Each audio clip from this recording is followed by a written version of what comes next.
Hello বন্ধুরা, আপনাদের সাথে ফ্রান্স এবং ইউরোপ সম্পর্কে নতুন সব তথ্য দিতে এলাম। অনেকের মনে প্রশ্ন আসতে পারে, ইউরোপে আসলে থাকতে পারবো তো? হ্যাঁ বন্ধুরা, ফ্রান্সে বৈধ হওয়ার জন্য যে 16টি উপায় আছে তা আজকে আপনাদের একে একে বলবো।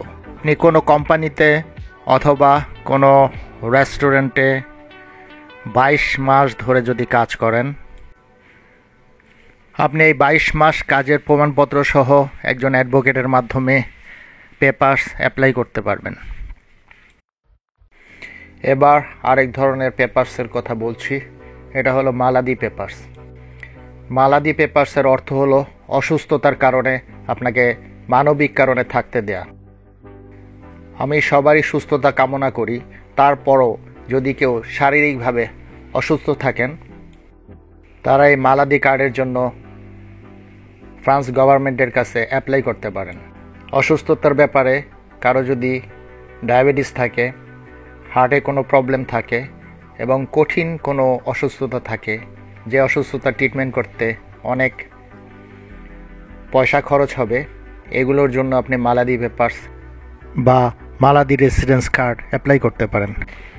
আর এই অসুস্থতার জন্য ফ্রান্স সরকার আপনার সম্পূর্ণ চিকিৎসার ব্যয়ভার বহন করবে। আজকের এই ভিডিওতে আপনাদেরকে ফ্রান্সের রাজনৈতিক আশ্রয় অথবা পলিটিক্যাল শেল্টার সম্পর্কে প্রাথমিক ধারণা দেওয়ার জন্য চেষ্টা করব। 1949 সালে সুইজারল্যান্ডের জেনেভায় একটি চুক্তি স্বাক্ষরিত হয়। সেই চুক্তিটির নাম জেনেভা কনভেনশন আইন। এই চুক্তিটি 198টি দেশ স্বাক্ষর করে। এই চুক্তির অধীনে যাদের রাজনৈতিক সমস্যা আছে দেশে, তারা রাজনৈতিক আশ্রয়ের জন্য আবেদন করতে পারেন। অর্থাৎ যারা রুলিং পার্টির মাধ্যমে রাজনৈতিকভাবে নির্যাতিত, দেশে ফিরে গেলে যাদের জীবন হুমকির সম্মুখীন। আপনি ফ্রান্সে যে পলিটিক্যাল শেল্টার চাইবেন, এই পলিটিক্যাল শেল্টারের মাধ্যমে আপনাকে প্রমাণ করতে হবে বাংলাদেশে চলে যাওয়া আপনার জন্য নিরাপদ না। দেশে চলে গেলে আপনি বর্তমান সরকারের মাধ্যমে জেল অথবা জরিমানার সম্মুখীন হতে পারেন। যে কথাগুলি আপনি এই দেশের কোর্টের কাছে বলছেন, সেই অনুযায়ী আপনার প্রমাণপত্র সহ কাগজপত্র দাখিল করতে হবে। এখানকার কোর্ট যদি আপনার কথাগুলোকে বিশ্বাস করে, তাহলেই এই দেশে অ্যাসাইলাম দিবে। পলিটিক্যাল শেল্টার অথবা রাজনৈতিক আশ্রয় যদি আপনি পেয়ে যান, তাহলে এখানে পার্মানেন্ট রেসিডেন্স অথবা পার্মানেন্ট থাকার অনুমতি পাবেন। অ্যাসাইলাম হলো এই দেশের 10 বছরের রেসিডেন্স কার্ড, যার মাধ্যমে আপনি জব করতে পারবেন, ব্যবসা করতে পারবেন, এমনকি সমস্ত চিকিৎসা সুবিধা পাবেন। জেনেভা কনভেনশনে যে চুক্তি স্বাক্ষরিত হয়েছে, তার মধ্যে ধর্মীয় স্বাধীনতার কথাও বলা হয়েছে।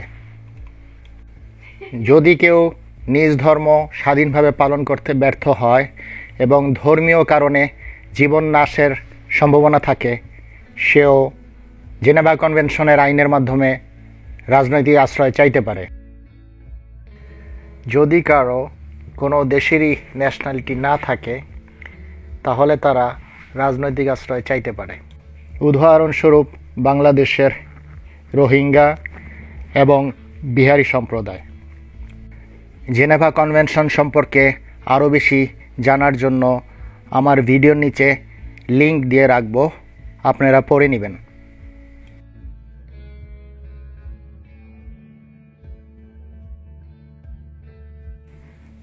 পলিটিক্যাল শেল্টারের আরেক ধরনের নিয়ম আছে, যেই পেপারসের নাম ইমিগ্রেন্ট সাবসিডিয়ারি। ইমিগ্রেন্ট সাবসিডিয়ারি আপনি যদি পেয়ে যান, আপনি 1 বছর, 2 বছর বা 3 বছরের কার্ড পাবেন। ইমিগ্রেন্ট সাবসিডিয়ারির অর্থ হলো আপনি যে পলিটিক্যাল শেল্টার অ্যাপ্লাই করেছেন, তার কিছু অংশ তারা বিশ্বাস করেছে, কিছু অংশ তারা বিশ্বাস করে নাই। কার্ডের ভ্যালুয়েশনের ক্ষেত্রে আপনারা এই দেশে সমস্ত সুযোগ সুবিধাই পাবেন। এবার আসব বিয়ের মাধ্যমে কীভাবে স্থায়ীভাবে বসবাস করা যায়। এই দেশে যারা পাসপোর্ট হোল্ডার অথবা রেসিডেন্স কার্ড আছে তারা যে কোনো ইলিগাল মানুষকে বিয়ে করতে পারে। বিয়ে করে পেপারসের জন্য অ্যাপ্লাই করলে 1.5 বছরের মতো সময় নেবে, এরপরে আপনি এই দেশে থাকতে পারবেন। এরপরে বলছি, আপনারা যখন এই দেশের কেস রিজেক্ট হয়ে যায়, একটানা যখন 10 বছর থাকেন অবৈধভাবে, তখন আপনি স্থায়ী বসবাসের সুযোগ পাবেন। আপনি ফ্রান্সে থাকাকালীন ডাক্তারের কাছে যে গিয়েছেন সেইটার প্রেসক্রিপশন, অবশ্যই প্রতি বছর যে ফ্রান্সে থেকেছেন এইটার প্রমাণাদি উকিলের মাধ্যমে আপনাকে শো করতে হবে। প্রমাণস্বরূপ আপনি দিতে পারেন এই দেশে চলাচলের জন্য আপনি যে মেট্রো টিকিট কেটেছেন সেই পুরানো টিকিটগুলি, এবং একটা কার্ড থাকে কার্ড ভিটাল বলে, সেই কার্ডটা যে আপনি প্রতি বছর রিনিউ করেছেন এটার প্রমাণপত্র। এখানে যদি কোনো ইলেকট্রনিক কেনাকাটা করেন সেইটার কাগজপত্র ইত্যাদি। 10 বছরে থাকার কারণে যে পেপারস পাবেন এই পেপারস দিয়ে আপনি ব্যবসা বাণিজ্য চাকরি সবই স্বাভাবিকভাবে করতে পারবেন, এবং চাইলে আপনার বাংলাদেশ থেকে ফ্যামিলিও আনতে পারবেন।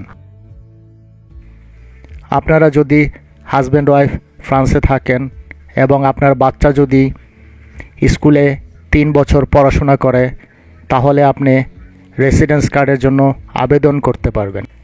এবং আপনাদের বলে রাখা ভালো, এখানে সব বাচ্চাদেরই পড়াশোনা সম্পূর্ণ ফ্রি। এখানে আপনি বৈধ হওয়ার জন্য ইনভেস্ট করতে পারেন। যারা 3,50,000 ইউরো ইনভেস্ট করতে পারবেন, অর্থাৎ বাংলাদেশি টাকায় 3,50,00,000 টাকা ইনভেস্ট করবেন ব্যবসা অথবা বাড়ি কিনে, তারা ফ্রান্সের রেসিডেন্স কার্ড পেতে পারবেন। এখানে স্টুডেন্ট হিসেবে এসে স্থায়ী বসবাসেরও সুযোগ আছে। স্টুডেন্ট হিসাবে আসলে এখানে 4 ঘন্টা কাজ করার সুযোগ পাবেন, আর আপনি যে কোর্সে এসেছেন এটা কমপ্লিট করার পরে আপনি পার্মানেন্ট রেসিডেন্সের জন্য আবেদন করতে পারবেন। এখানে ট্যালেন্টের জন্য কোটা রয়েছে। এক্সাম্পল স্বরূপ, আপনি যদি খুব ভালো ফুটবল খেলেন অথবা দাবা অথবা কারাতে, তাহলে আপনি পেপারসের জন্য অ্যাপ্লাই করতে পারবেন। আপনাকে যদি কোনো ফ্রেঞ্চ অ্যাডাপ্ট করে, তাহলে আপনি এখানে স্থায়ী বসবাসের সুযোগ পাবেন। জব ভিসায় আপনাকে বাংলাদেশ থেকে কেউ যদি নিয়ে আসে, তাহলে আপনি একই কোম্পানিতে যদি 5 বছর কাজ করেন, তাহলে আপনি স্থায়ী বসবাসের সুযোগ পাবেন।